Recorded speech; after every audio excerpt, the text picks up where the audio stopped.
I can't even imagine what the suicide and homicide and just the rates of depression, and accidental deaths due to overdose are going to look like in the future. It's going to reach epidemic proportions. It's already, the statistics are already alarming, and yet nobody's sounding any alarm bells. Parents have to intervene. We have to stop giving our kids free access to social media and phones at young ages. They are not ready for it. Their minds cannot cope with the dopamine. They can only have it up to a certain hour, and you take it away. They're children. You can take the phone away. We've got to intervene as parents. But as companies, we now have to deal with the influx of kids that are coming into our companies with addiction. Watch, I see it all the time. Walk through any office. You'll see the older employees have their phones on the sides of their computers as they're working. You'll see the youngest employees have their phones face up in front of their keyboards between their arms as they're working. And this is how they work.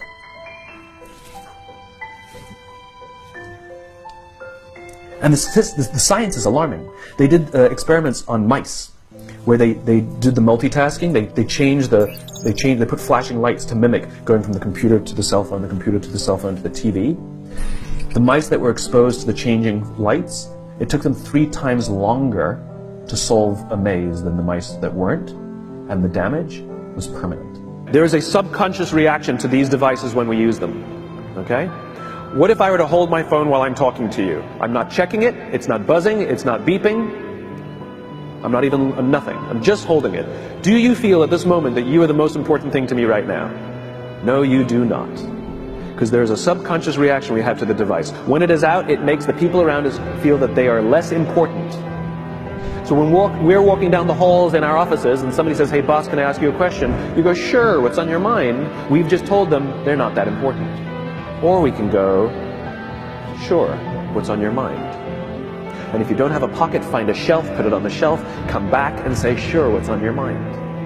When we show up to a meeting, or a lunch, or a dinner, with our colleagues, our clients, or our friends, or our families, and we put the phone on the table, we have announced to everyone in the room that they are not that important to us.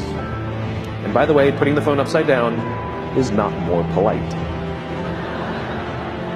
My favorite one is when the meeting or at a lunch with someone that the phone will ring and the caller ID will pop up and they will go, I'm not going to get it. Oh, so magnanimous. Oh, lucky to eat with you today. Or they could just put the damn thing away.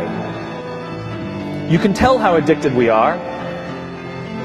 When somebody pulls out their phone when you're with them, how uncomfortable does that make us feel? You're walking down the street with someone, they pull their phone out. We feel stupid, so what do? We pull our phones out.